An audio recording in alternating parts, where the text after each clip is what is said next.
Layag na ang Jarfiang. Their eyes never lie. Am I really that much? Breaking these feelings down. You don't really know you.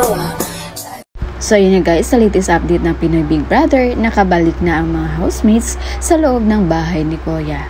Masaya na sila, nakakain ng maayos at nakapaligo na din. Pero pakiligin ko muna kayo bago ang matinding tapatan ng mga housemates at ng house challenger ni Kuya. Nakita nyo na ba ang unang pagtapat ng Jarfiang? Sino ba ang hindi kinilig sa mga subscribers ko at hindi natin itutuloy ang kwento?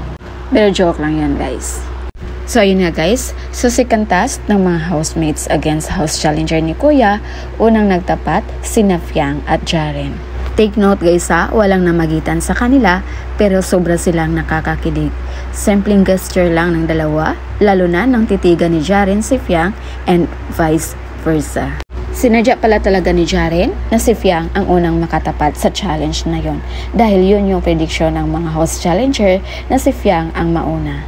Pero bakit parang bagay sila kaysa GM Fiang? Nag-iba ang aura ng mukha ni Jaren nang makita si Fiang. Yung malungkot, basta na lang umaliwalas. At hindi lang yun guys ha, halatang may alam din si Dongpat at si Jazz nung pumunta si Fiang sa pwesto.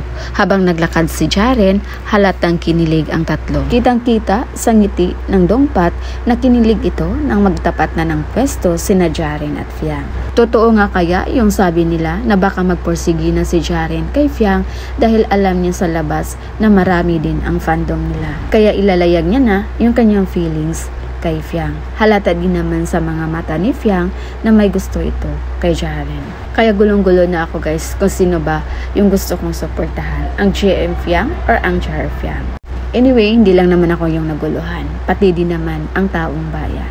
So abangan lang natin guys sa mga susunod na episode kung ano ang nangyari sa mga housemates ni Kuya. So yun muna yung pa-update natin guys. And again, this is Manas TV. Thank you for watching.